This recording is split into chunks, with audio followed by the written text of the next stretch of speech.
when I'm preparing sermons, I'm preparing sermons to feed others. I worked on a farm for years growing up and lived on a farm before moving here. I tended the hay. I fertilized. I watched and tended and then baled and put it up. That wasn't for me to eat. That was for the cows to eat.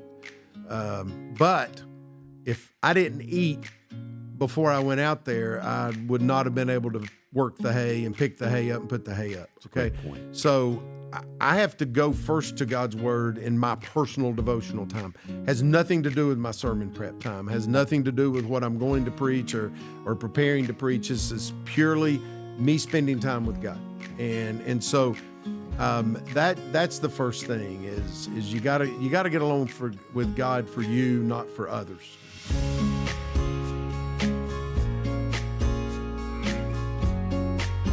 Welcome to the Reality Is podcast, where we're here to talk about real life and real faith. And missed having you last week. I know you were gone, weren't able to be here, but we had Ed Gravely here with us last week talking about the New Testament. So if you guys missed that podcast episode, be sure to go back and listen to that. You are just going to be blown away by some of the things we were able to talk about. But before we get started, what was your week like?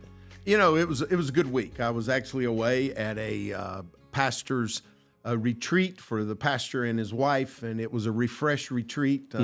It was an opportunity to get away and to kind of think through ministry issues, how it impacts me as a pastor, how it impacts my wife. And it was really good. It brings us to the topic today of keeping our focus where it needs to be. And so learned a lot about that last week. Good.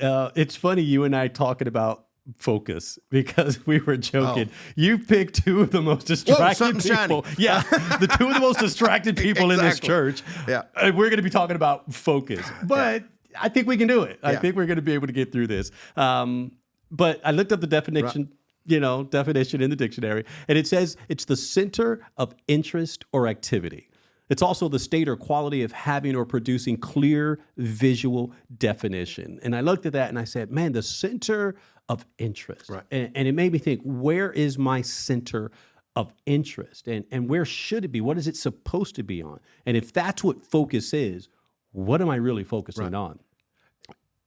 Okay, and as we were talking, I know we were looking at this crazy season. We had talked about the crazy season before, being Thanksgiving to Christmas, and now we're once again approaching Easter. Easter's approaching real soon, and here we are. A lot of people focus on the egg hunt, the chocolate bunnies, and all the other things about Easter, and they're missing the true focus of where it's supposed to be. The focus should be on Jesus. And so I want to talk to you today about what does the Bible have to say about focus? What does it mean to focus?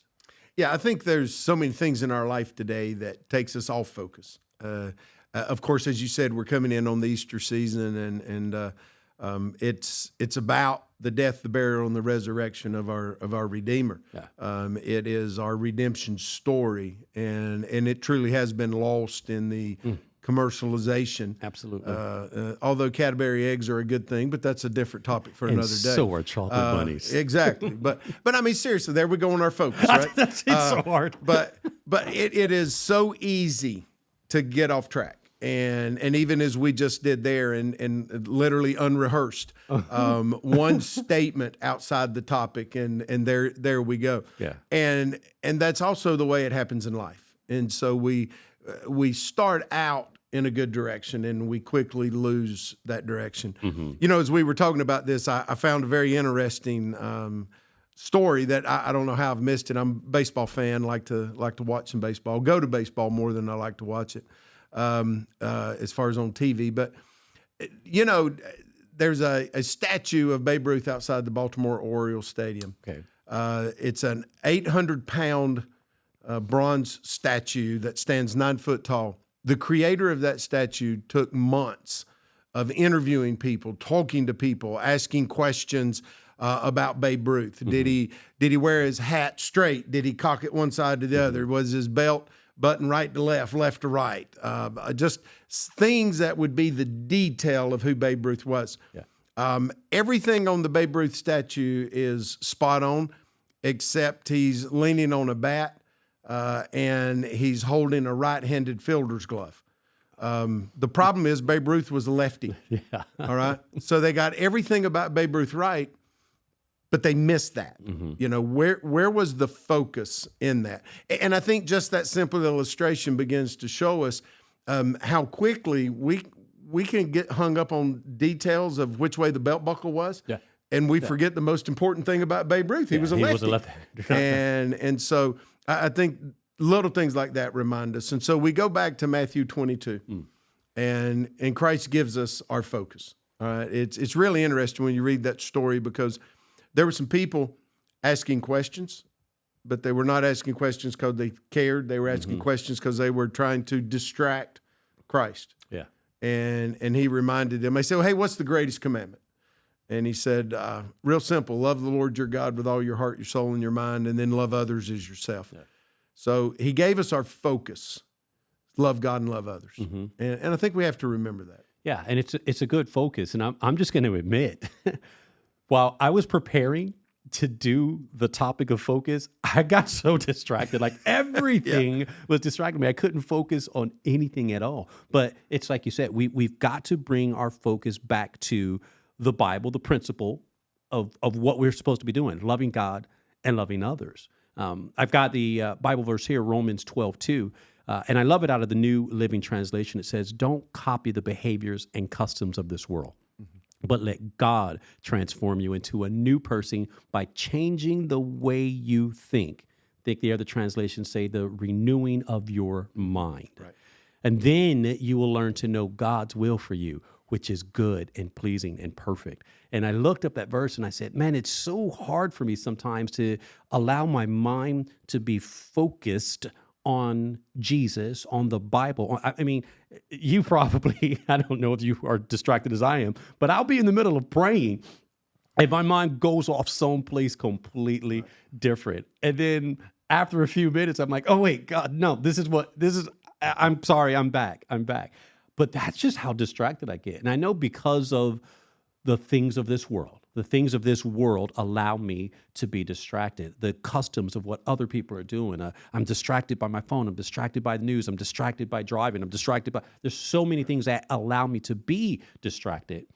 I'm supposed to be keeping my focus on Christ. And so I want to ask you, like, what does it mean to keep your focus on Christ? Yeah, I think obviously you brought up a great point when you said so many things interfere with what it is. I know we get so caught up worrying about 1,000 good things that we miss the best things that God has for us. So when we're talking about being focused on who God is, being focused on who Christ is and what he calls us to do and how he calls us to live and the things that are before us, I think that we have to first of all realize that loving God, and when we say love God, that means spending time with God. Yeah. If I'm not spending time with God, it's absolutely impossible for me to do anything else. It's impossible for me to say that I'm focused in any aspect of my life if I'm not focused on who God is. And it's easy for us to be blinded to that. Years ago, I would sit and strain trying to read something. I was just commenting on how tiny your print is. Yes, you did. And I would honestly stand up on Sunday mornings to read the scripture, and I sounded as if I had never read that in my life or had never read in my life, and because I was trying to make words out. And people would say, why don't you have your eyes checked? And I would say, I don't need glasses. You know, and so when I finally went to the doctor, and of course I wear contacts now, but I finally went to the doctor, and the doctor said, "You're right, you don't need glasses unless you want to read or drive or live life." Right, and so I think what happens is we get so used to living out of focus that we just learn to deal with it. I learned to function with blurry eyesight, because I could still see distance, and so I learned to make it out. I learned how to push my book further back, and because I can make the words out. Yeah, and so I think our relationship with God turns into that many times. Yeah. We get so blurred vision that we accept mediocre as the standard. Absolutely. It's purposely allowing yourself to Right. throw away everything else and say, this is what I have to focus on. I remember when I first got glasses, it's a whole new world, right? Like I thought I was able to see because I was making things out, but then I was actually able to see what I was missing. Right. And I think a lot of times our relationship with Christ is like that. It's like, oh yeah, I have a relationship with Christ. You know, I read my Bible or I go to church on Sundays, but I haven't tuned in. I haven't focused in on Christ to really see, hey, this is what I'm supposed to be doing. But when you focus in, it opens up a whole new world. Yeah, and I think one of the most important things we're talking about, first of all, that whole idea of our focus on God, and you know, the enemy loves to attack us in our Bible study, in our prayer, in doing those things God calls us to do. I will tell you, if you want to be absolutely certain for major distraction in my life, let me be trying to prepare for a message, or let me be trying to prepare something that I need to be ready for, or more importantly, that time of personal devotion.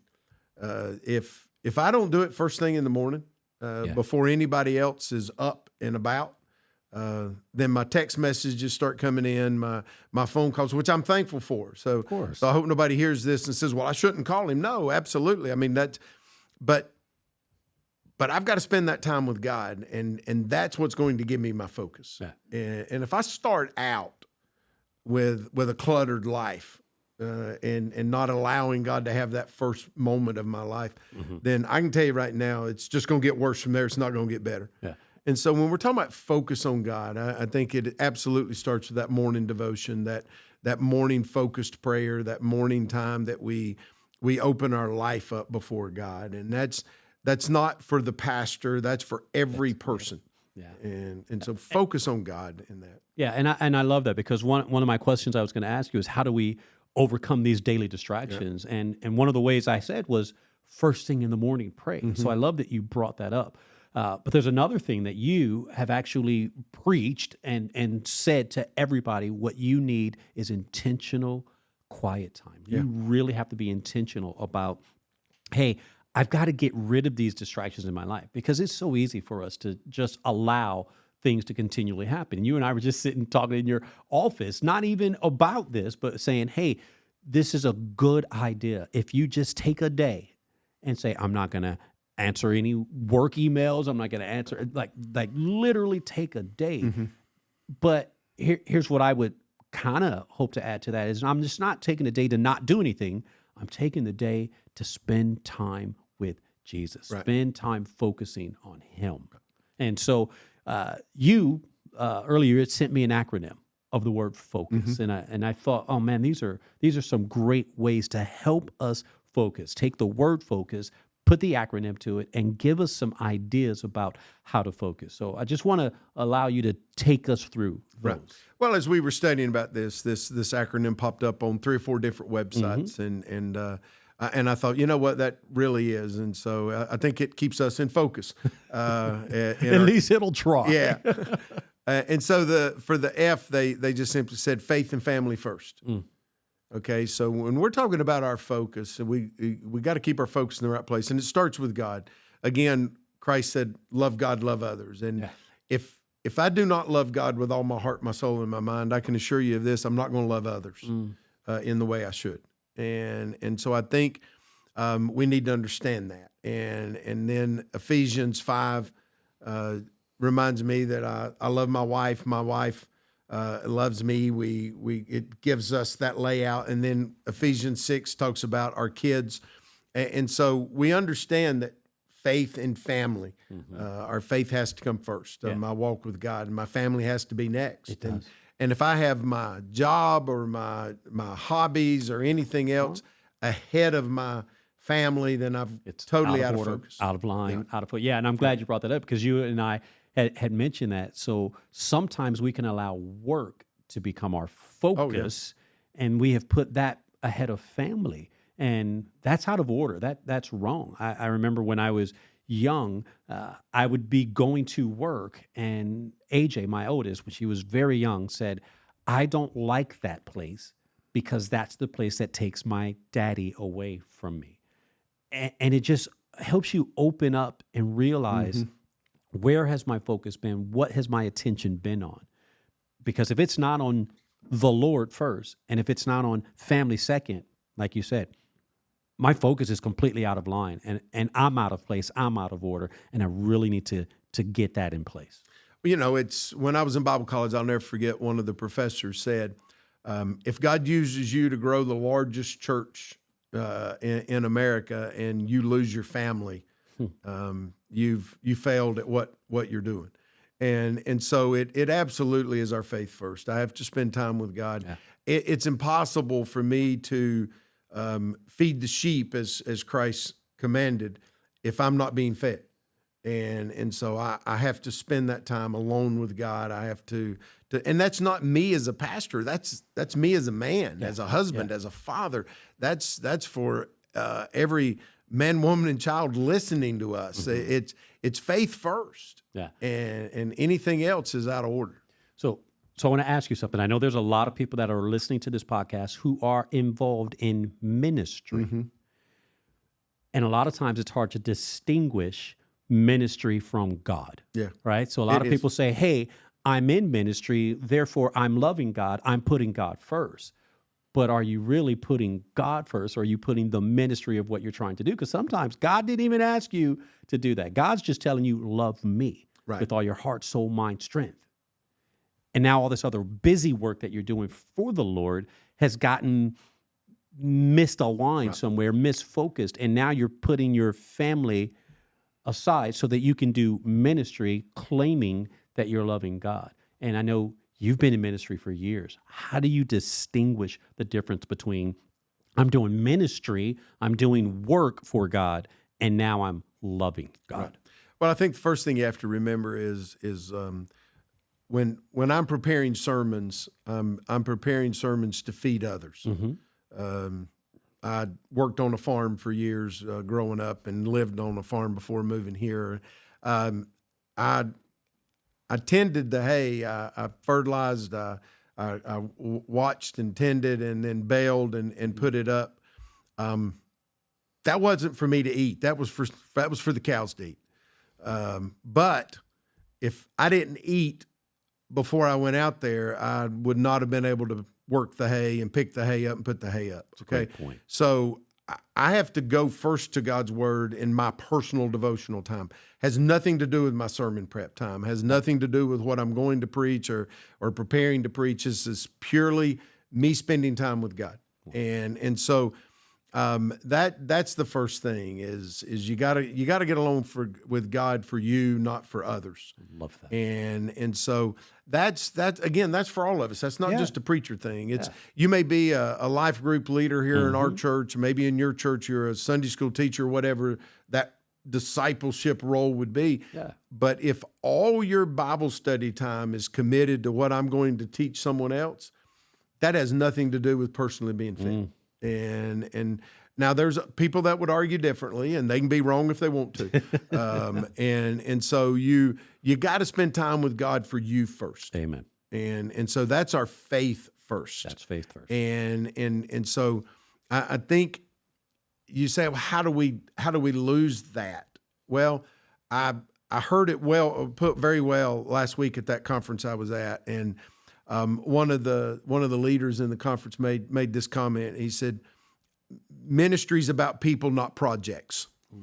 And I mean, you're talking about several hundred pastors of churches sitting in there, and a lot of those guys are like us in a growing church, and suddenly they hear, you know what? It's not about buildings and budgets; it's about people. Yeah. And I think that's where that God first has to come in, and because if I lose sight of that, then I'm going to spend all my time worrying about things that need to be worried about, but not things that need to be my priority. And so it's God first, and out of that obviously flows keeping the order, God, family, then comes ministry, your job, whatever that may be, and then comes recreational activities that I want to do. Yeah.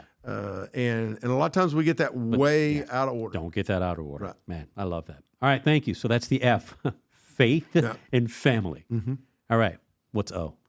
Well, that's others before yourself. Okay. Again, love God, love others, and so if we fail to keep that order, then we're totally missing so many aspects of what we're called to do. If you go and you look at 1 Corinthians chapter 13, and it's what we call the love chapter. Yeah. And really and truthfully, what the apostle's doing is he's been talking about spiritual gifts, and he's leading into all these different ways that you can serve. Then he hits chapter 13, and he goes, all of these things are just a great big loud noise without love. You don't have love. Yep. And literally he's anchoring it. None of these gifts that he mentioned are for the good of the individual. No. And if any individual is utilizing those for their own good, their own benefit, their own self-glorying, then he's saying you're a loud noise. It's all about other people. None of us are gifted by God to benefit us. We're gifted by God to benefit others. Yeah. None of us are ever to be in a circumstance or a situation where selfishness rules the day. And so it's a matter of putting others first and thinking about what that looks like. You know, our culture is selfish, toxic. I mean, everything about our culture drives us to care more about us than someone else. Absolutely does. All you have to do is, and it may sound silly, but just think about it. If you're sitting at a red light and your light turns green, count 5 cars before you try to go, because they're coming, man. Now, let me tell you something. To consciously, intentionally run that red light is about the most selfish thing that individual can do. They're a wreck looking for a place to happen. Yeah, absolutely. Okay, and if they were conscious that somebody sitting at the green light may go when their light turns green, like the law says, and I know that may sound silly, but you see that. You hear every year at Christmas where fistfights break out over the last toy on the shelf, exactly. You know, or and on we could go about the selfishness that our culture breeds. Yeah. We joke about it, but it's the truth. The first word a child learns is mine. And you don't have to teach them that word. They learn that one. No, mine. Yeah. Okay. All right. And so it's learning to put others out there first. Well, the Bible does say somewhere in there, consider others higher than yourself, right? Like, it's like, I'm supposed to, whoever I encounter, I'm supposed to go, wow, this person is more important than me. Right. But how often do we do that? I mean, how hard is it to do that? Like, the society tells us, no, they aren't. It's all about you. This is a me society, and I need to have things done my way, and I need it done now, my way, right away. But when we think about others before us, I mean, let's think of some very practical ways. All right, we walk into the store, and we want help, and we get frustrated because we can't find it. We find someone to help us, and then we unload on them like they're the one that owns the store and they're responsible for everything that's wrong. Were you following me yesterday when I was at the store? No, that was a personal illustration. Wow. But we think about the courtesy of just trying to be mindful of the needs of others. Others before self. It's just a simple matter of just ask somebody how their day is, and then take the time to listen. Yeah, I love what you say, because you're like, somebody asks you how you're doing, you say, "Oh, great. Do you have 10 minutes for us to talk?" like, do you really want to know how I'm doing? So I did that to somebody the other day. They say, "Hey, how are you doing?" I said, "Do you have time?" Yeah. No. Yeah. All right, I'm fine. Yeah. Thank you. and then you watch the panic on their face because we say it, but we don't mean it. Of course. Right. And if others are truly first, then we have to build margin into our life. You know, one of the things that most of us have in our life is zero margin. We've become very successful at cramming 28 hours into a 24-hour day. And so we have zero margin in our life. And so if someone actually does need our help, we have no time whatsoever to give it to them. Exactly. If I'm trying to engage you and I say, Joey, how are you today? And you go, do you have a minute? Panic doesn't have to flood over me because now I'm actually going to give time to others.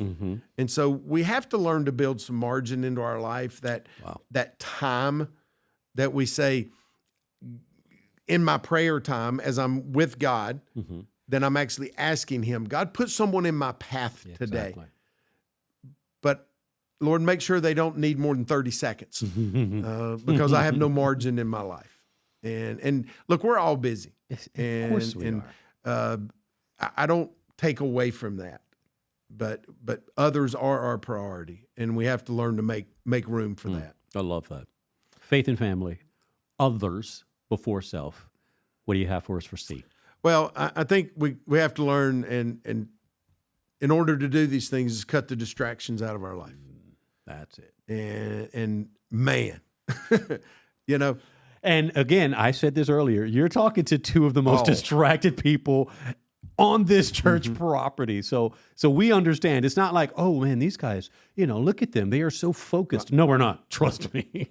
Well, I'll tell on us. We were sitting and we were going over some things that needed to be done. And so we kind of went through several things that needed to be done, and you stepped out of my office and you poked your head in and you go, hey, what was? Yeah, I sure did. And there was one thing about one person you were going to talk to, and I'm sitting there going, I don't know. I don't know. Yeah, we both totally lost it. But at the time, it was very important. It sure was. And when we remember it, it'll be because it didn't get done that it was very important. But we get so distracted, and we let so many things crowd out those things that are important. And Philippians chapter 4 and verse 8, I love that verse. And the apostle is telling us, you know what, your focus has to be in the right place on the right things. Yep. And he just says, I want you to focus on this. And he says, whatever things are true, whatever things are noble, just, pure, whatever's lovely, whatever of good report, if there's any virtue, if there's anything praiseworthy, meditate, focus on these things. And so, if we would cut the distractions out, we're in the middle of a national silly season, okay? We're in the middle of election. Now, I'm 100% belief in our republic. I'm 100%, we need to be voters. We need to be involved. We need to know what's going on in our country. But let me tell you something. I heard it best said years ago, and I love it. Our redemption doesn't come on Air Force One.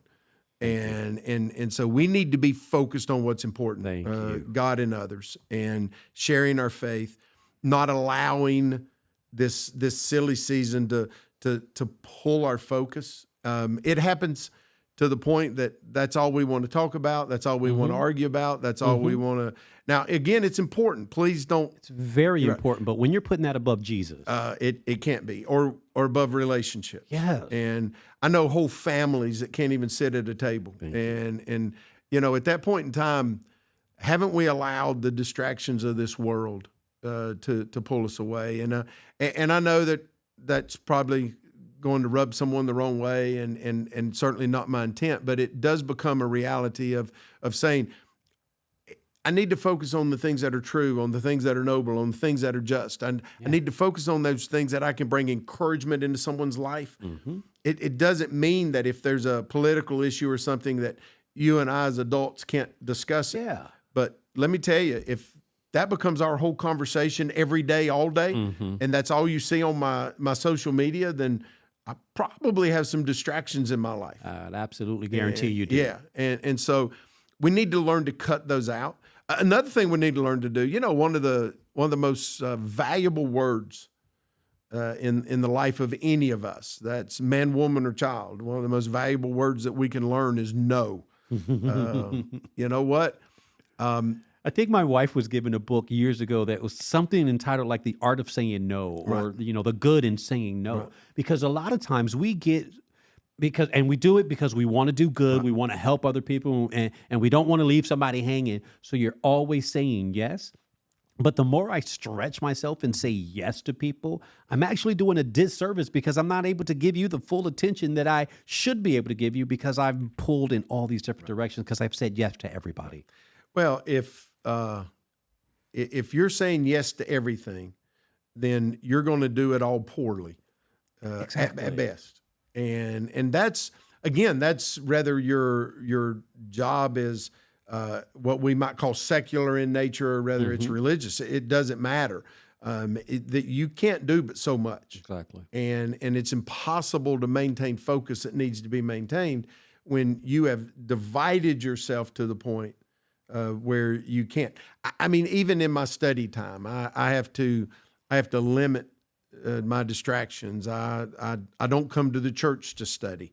And people will ask me, they'll say, "Oh, does people keep interrupting you?" And the answer to that's no. I mean, people don't. You guys, I mean, the staff pastors and myself, I mean, we honor each other's time. Absolutely. We don't just bust in on each other. But at the end of the day, I'm sitting in my office and I hear someone laughing down the hall. I got to go find out what's going on. I mean, it's not their fault. It's mine. Again, two of the most distracted people here. I mean, my desk faces out a window, and every time a car pulls in, I'm up trying to, or every time somebody walks down the sidewalk, I mean, and so it really is that we have to learn to cut those distractions out. I have a little noise machine, and I turn that thing on, and it try to maintain my focus. I have to turn my emails off and my text off because I'm sitting there working and an email pops up and boom, there I go. Oh, yeah, exactly. And so I think there's a number of things that we can learn to do to cut the distractions out of our life. Now, my question is do you sit on your job, wherever that is for those listening? Do you sit on your job and play with your phone when you're supposed to be working? If so, you're probably not going to work there long. Or do you sit there and play video games while you're supposed to be at work? Yeah. And yet these are the things that distract us and eat our time. Absolutely. And so it's learning to cut these things out. Now, there's nothing wrong with these things, but the distractions, one of the things that we look at today, and different soapbox for a different day, but just look at the distractions social media itself brings into our life. The depression, the anger, the frustration, on and on we could go. I mean, I love it because you get the picture of the clean house that is clean for the only 3 seconds it's been clean all year, because we're trying to raise kids and live life in that same house. And I think we have to recognize these become distractions because there we are. They're very distracting. I mean, it amazes me, and I'm sure you've seen this too, that you will go into a restaurant and you will see a family sitting around a table. They're supposed to be having a family dinner out together. And what's happening? This kid's on an iPad watching a movie. And it's not like I'm watching anybody focus on something to pay attention. I'm watching fingers do this. Like they aren't even focused in on anything. The fingers are just scrolling and nobody's talking to each other. I know you have a rule at your house. Yeah, and this is a great rule. Well, you come in, you drop them on the bar. They're just we're not going to walk. We're not going to live on the iPhone, iPad, or whatever. I love it. And it doesn't always work as planned, but now the phone in and of itself is not a bad thing. No, it is. If you're allowing it, if you're allowing it, we need our phones. Yeah. We need our phones. No, we can do smoke signals. There's a lot of different ways we can do it. But anyway. Wilderness man, city boy. There you go. The example right there. The Pony Express got the message around just fine. And so we do need them, and I understand that. But I was sitting again. I'm going to. I sat last week in a room full of, and I'm just going to tell on pastors, okay? Yeah. A room full of pastors that were there because it was an opportunity to make sure that our families are strong, that our marriages are strong, and that we're leading strong. And so phenomenal opportunity to go and be part of something like that. But I noticed a lot of different guys with that phone in their hand through the whole time. Yeah. And I noticed guys in the hallway the whole time on the phone rather than in the room. I being nosy because I was distracted. I actually got up and began to kind of look around because I'm distracted. And I was looking, and as you said, I was noticing. I mean, I wasn't close enough to pay that close attention, but the stuff they were looking at had nothing to do with the conference. And so, why do we allow ourselves to become so distracted and lose that focus? I could go on and on about it. I cut the distractions out of your life. Yeah. If I have not fully, but I'm learning to disconnect from that thing we call the phone to the point that I'm actually finding myself forgetting it and having to go back for it. 6 months ago, there's no way I would have done that. That's not happening. And now I'm like, where's my phone? And so you probably don't need to get that bad with it, but learn to cut those distractions out and learn to say, technology has made our life so much easier, and I am so thankful for it. Our technology here, just even in our church, probably 70% of the visitors that come into our church say, I found you on the internet first. Yeah, and so thank you so much for that kind of technology. Yeah. Thank you for the ability to find us and learn about us, okay? But those same technologies can also be our downfall. Yeah, easily. And so whatever is good, whatever is true, whatever is noble, I mean, we just have to learn to put that focus where it belongs. And I could go on and on about distractions. Yeah, cutting out distractions. Because we are so easily distracted, Right. we could go forever on that. So we've got faith in family. We've got others before self, cutting out the distractions. What else do you have for us? Well, and, unplug as often as you can. And if, look, the Sabbath, the idea of the day of rest is not a principle that applies to others. Okay, in Genesis, we read that God worked 6 days and he rested on the seventh. Well, let me tell you something. God didn't need rest. He wasn't tired. Yeah, exactly. He was giving us an example. He didn't say, I need the seventh day off because I'm just exhausted. What he was saying is, I want you to learn from me that you need that day. Yeah. And so you have to learn to unplug. And there are things that come up for everyone. I mean, for us as pastors, there are things that come up that have to be dealt with on so-called day of rest, and we still have to deal with them. If you're a engineer or whatever, it doesn't matter. There's things going to come up in your life, in your work, and in your career that are going to demand overtime, or they're going to demand extra effort. Yeah. But you have to learn to unplug. This iPad, it works great. It's a great asset. It's a great tool. I keep my notes on to but you know what I have to do? I have to plug it in. Yeah. And if I don't plug it in, it's good for about 12 hours and it goes dead. Well, guess what? I have to plug this in, but I have to unplug me. Yeah. And if I don't, I'm good and then I go dead. And so you got to recharge. Yeah. And even as an example in your own life, because you and I were just talking, we have specific days off. But what happens on those days off? Things happen. Right. We still have to actually do things. But what you also said was, well, because I worked on this day and this day and this day, guess what I did? Yeah. On this day, I unplugged and I took a rest and I refreshed myself. That's an extremely important thing that I think a lot of people miss out on, is saying, okay, I have a day off from work, and so now I'm going to busy myself doing this. And it's like, well, no, don't keep busying yourself. Unplug, relax, pull back, be refreshed.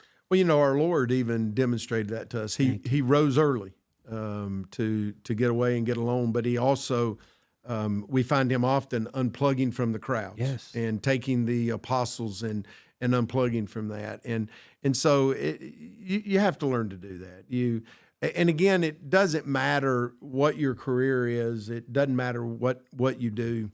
You have to learn to unplug, and if you don't, then people's demands on you will take you down. And because I mean, I have a lot of friends that are retired, and I tell them all the time, I'm never retiring. Everybody I know that's retired is way too busy, because everybody says to anybody retired, the first thing I hear is, "Since you're retired, will you?"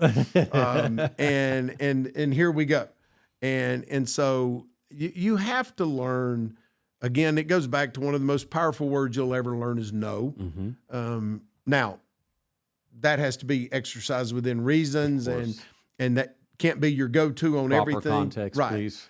but if you say yes to everything that comes into your life, then where are you going to unplug? We began with saying that it was faith and family. Yes, is where we started. Well, if I'm not unplugged from all these distractions in my life, then where am I going to spend time with faith and family? exactly. And so it is absolutely so important that we recognize the importance of that. Yeah, absolutely. Okay, trying to remember all these. Right. Faith and family, others before self, cut out the distractions, unplug. Last one is the S. And then simplify your life. And you know what? Instead of trying to add more stuff, then maybe recognize that contentment, right? 1 Timothy chapter 6, the apostles dealing with the greed in life. And he tells us that the love of money is the root, not money, not things. Yeah, it's the love of. And in 1 Timothy 6 and verse 6 and 7 and 8, he says, now, godliness with contentment is great gain. All right? Contentment. Key word. And for we brought nothing into this world, and for certain we'll carry nothing out. Yep. And having food and clothing with these, we shall be content. Simplify your life. And I tell you what, we create for ourselves. I would argue we create the majority of the hardships we endure on ourselves. I think so. You know? I agree with that statement. And we just, part of that is by accumulating so much stuff that we have nothing else to do. It's amazing to me when you in North Carolina where I lived, everyone had basements.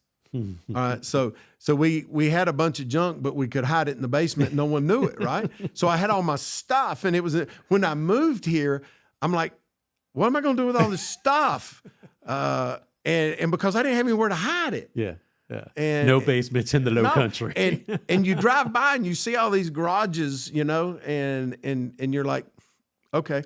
And storage units, because they're building them like at every corner here. Right. Now, we're in big trouble on this one, right? You know that we're going to get some comments on this one because they're going to tell us how important that stuff is that they haven't laid eyes on in 5 years, but they need it.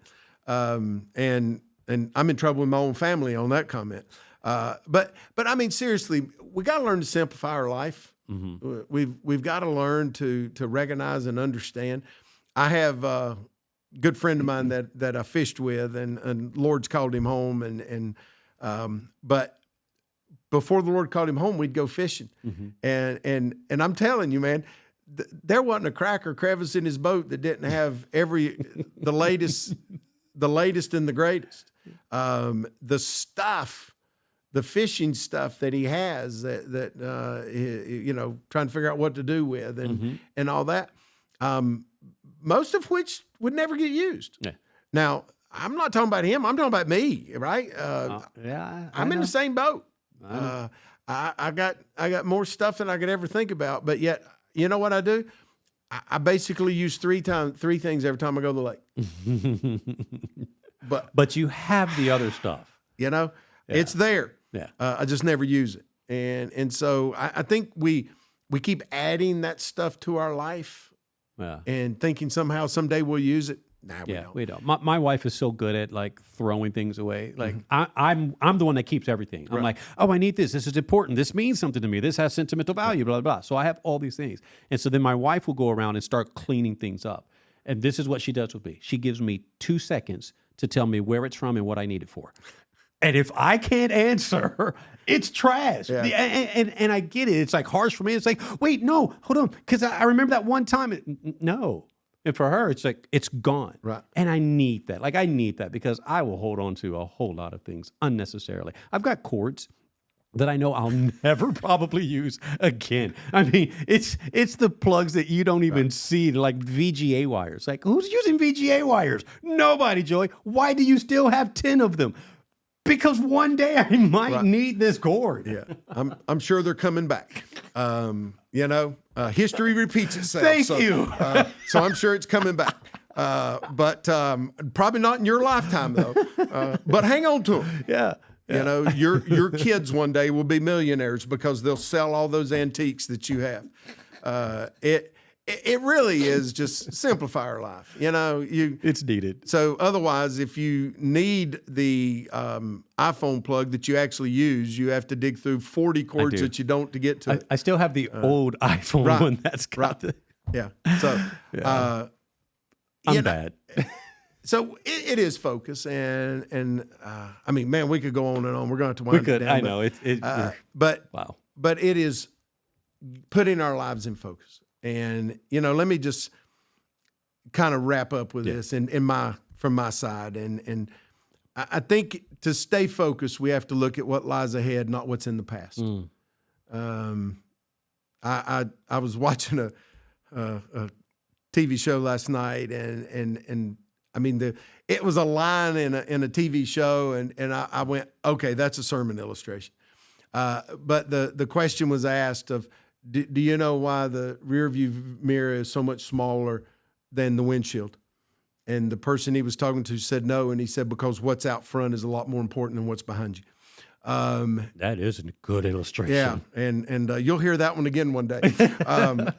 You know what? Let's stay focused on what lies ahead, not what's behind us. And I love that. And we clutter our life worrying about what's behind us, and there's nothing we can do about that.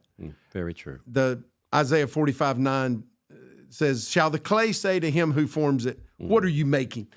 And the answer is no. And then Isaiah just again reminds us in Isaiah 55 that his thoughts are not our thoughts. Yeah.